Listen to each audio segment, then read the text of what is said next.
Hello and welcome to the United Community Channel. Welcome back to another match preview.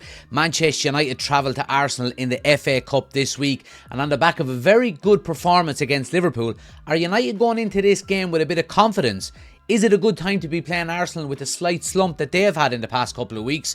We've got a couple of talking points to get into, guys. We're going to talk as well about our predicted 11 and our score predictions.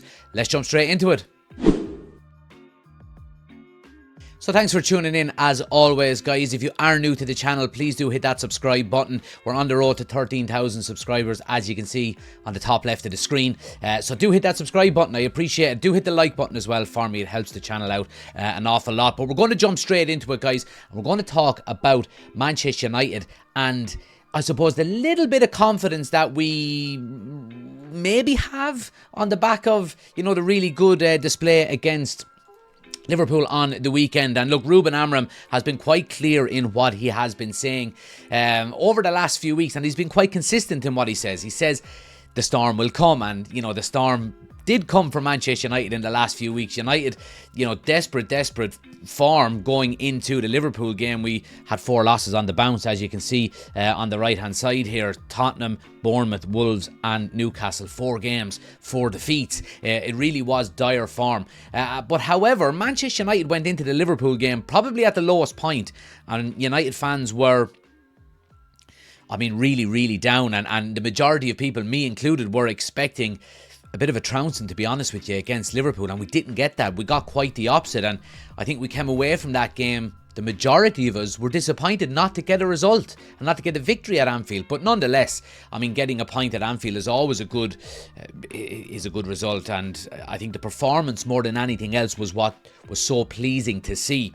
And Ruben Amorim said after the game that he was quite angry, because where was this performance in the previous 4 games against, with all due respect, lesser opposition?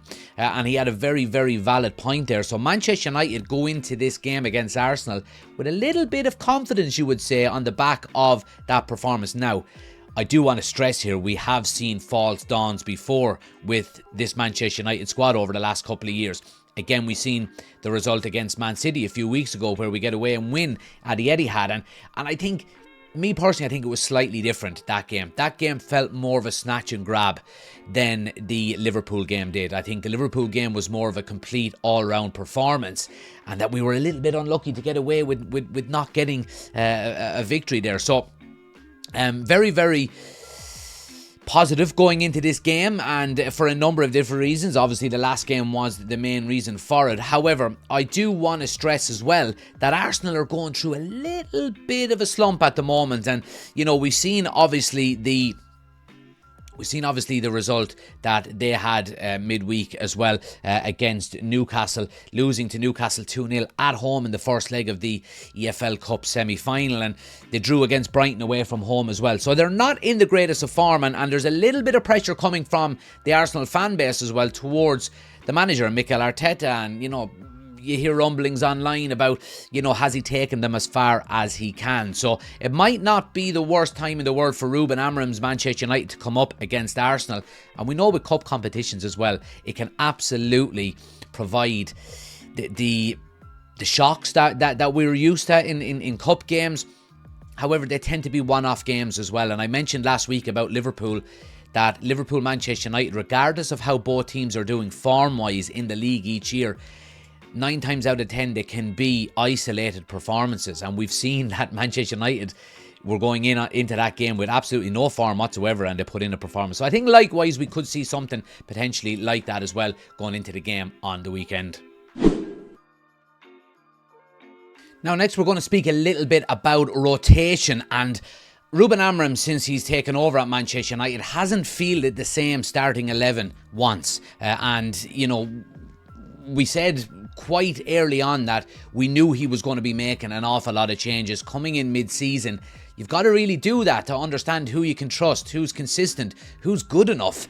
But I think we've seen over the last, 2 or 3 games specifically, I think, and especially with the Newcastle game. Now, I know with the Newcastle game there was forced changes because we obviously had Ugarte and Bruno Fernandes suspended. But I think as the games have gone on, we've seen less and less rotation out of Ruben Amorim, and do think the more the games go on, the more he knows who his best 11 are. I'm certain he knows who his best 11 are, and you've got to rotate. I think it's quite clear that on the basis of last season, for example, we know what happened with Erik ten Hag and the amount of injuries that Manchester United had because he was over-reliant on playing the same players week in, week out.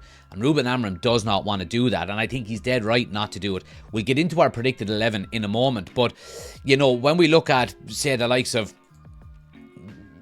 coming up against Arsenal on the back of such a very good performance, Arsenal are forced into changes as well because of maybe some of the injuries that they have. We know Bukayo Saka is going to be out for them, and Ruben Amorim, I think, is probably going to be the more confident of the two managers going into this game, it has to be said. However, you've got to back that up with performances on the day, don't you? And I think rotation is always good, and I do think we will see changes to the starting 11 in comparison to what we've seen at Anfield last week. However, I don't think there's going to be as many changes as we may expect, and I think on the back of having a really good performance, you want to back it up and you want to build confidence within players. So when you've got a week in between games, it's easy just to play the same team again. But we'll get into our starting 11 in a moment.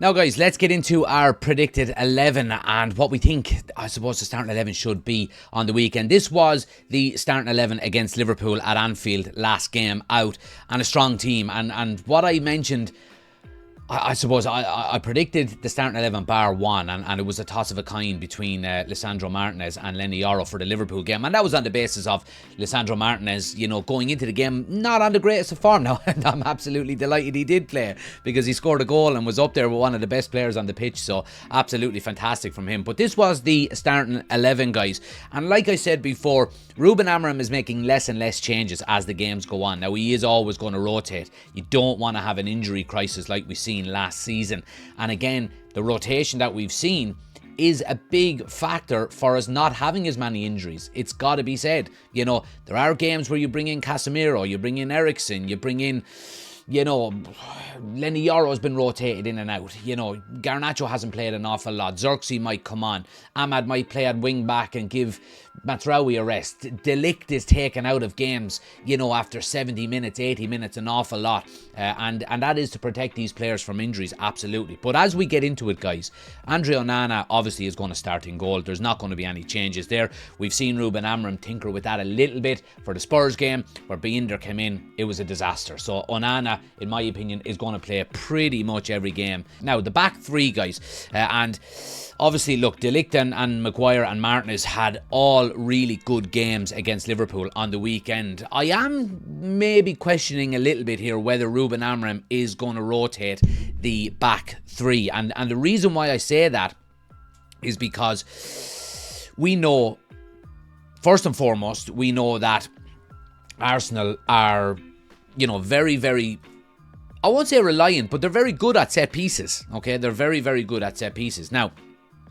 in relation to, our record at set pieces, they're not fantastic at all by any stretch of the imagination. And the one person I want to focus on here is Lisandro Martinez, okay? And we've seen a number of situations this season where Lisandro Martinez has been targeted with set pieces. And we know, look, he's not the tallest of centre-backs. What he gives you is, unbelievable hunger and desire. His one-on-one defending is very, very good. His playing out from the back is fantastic. His positional sense is really, really good. Reads the game very well.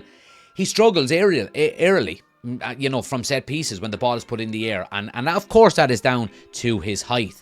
I just think maybe, is there a case here where Ruben Amorim takes out Lisandro Martinez for this game and brings in Lenny Yoro specifically for his height for set pieces? And I think it could be, we could see a scenario where that happens. We know that Arsenal, like we said, are quite good at set pieces and do depend on them an awful lot. And we've seen the game that we played against them in the league previously, that, it was the downfall to us actually getting a result out of the game. So I think there could be a scenario there where Lenny Yoro comes in for Lisandro Martinez for this game. He doesn't deserve to be dropped, Lisandro Martinez, because he was fantastic against Liverpool. Nobody deserves to be dropped. However, tactically, is it wise maybe to make a change? Look, that may be the case. Moving on to the wing backs, guys. And again, look, we say this on every match preview that the two wing back positions are I suppose, probably the two easiest ones to pick, and it's not because the two of them are playing exceptionally. Like, Mazraoui has been fantastic this season, but Delors, up until the game against Liverpool on the weekend, didn't have a good game under Ruben Amorim since he came in that wing-back position. You know, he's looked a little bit out of sorts. However, we do know, obviously, the struggles that are there with Luke Shaw. He's obviously not fit. We've seen Ahmad play as right wing-back a couple of times, and, you know, Delors maybe drops out. Mazraoui goes over.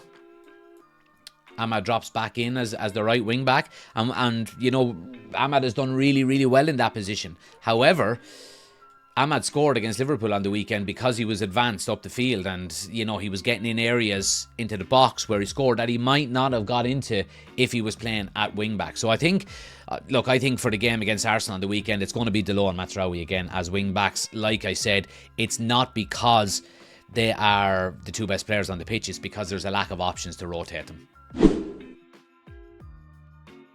Now, midfield, and again, midfield has been a big talking point around Manchester United over the past couple of weeks, going from the Newcastle game into the Liverpool game, where it was pretty much night and day. I don't see changes being made here. I really don't. We'll go through some of the options that may happen, but I don't think there will be too many. Now, look, the two number sixes, Manuel Ugarte and Kobbie Mainoo. Look, we seen the game against Newcastle. Obviously, both of them didn't start, and we had Casemiro and Christian Eriksen, and it was literally night and day in comparison to, I suppose, the legs, the energy levels, the physicality within midfield. It was absolutely night and day, and I think Ruben Amorim found out quite quickly that them two cannot play together. They really can't. And I think, you know, we spoke an awful lot in our match preview before the Liverpool game.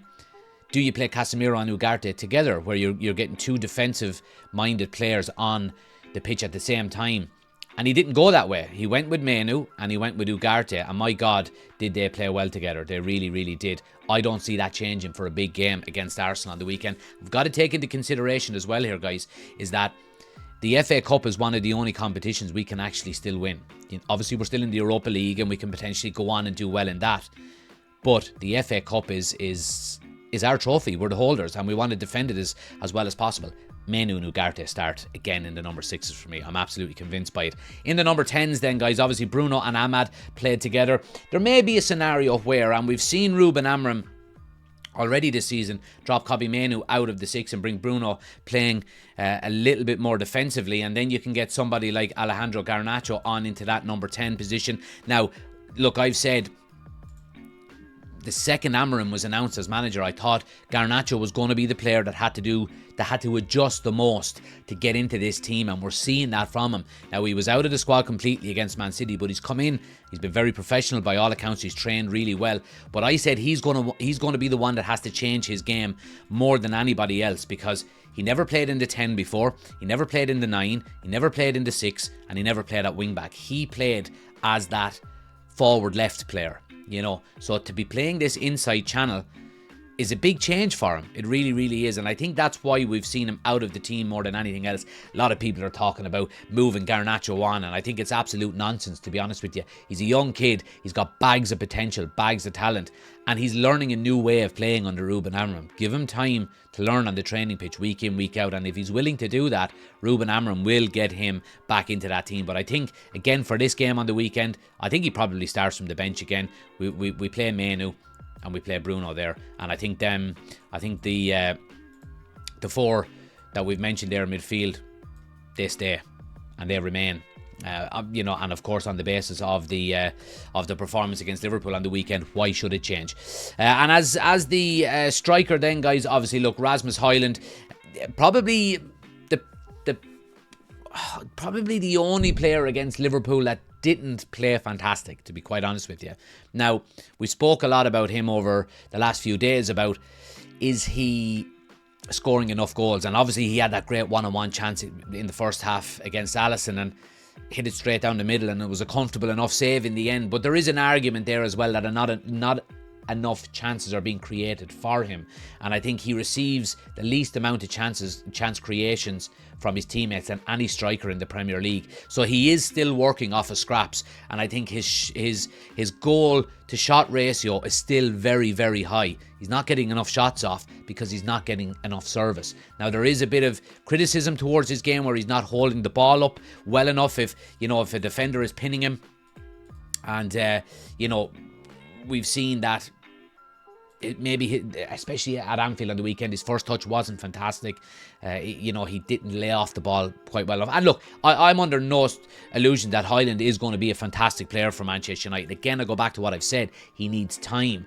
We've been linked with the likes of Victor Osimhen and, Gyökeres and these types of players. Were they banging in goals at 21 years of age? Absolutely, they were not. So Rasmus Højlund, give him time to learn, and I don't think it's a bad idea to get in an experienced striker and let Højlund over the next 2 or 3 seasons learn his trade, and then at 23, 24 years of age, he's ready to take over the mantle as the number 1 striker at United. He is the number 1 striker at United at the moment, and it's probably down to default more than anything else. We've seen Joshua Zirkzee have a torrid time over the last couple of weeks, and it was great to see him coming on in Anfield on the weekend and the United away support chanting his name.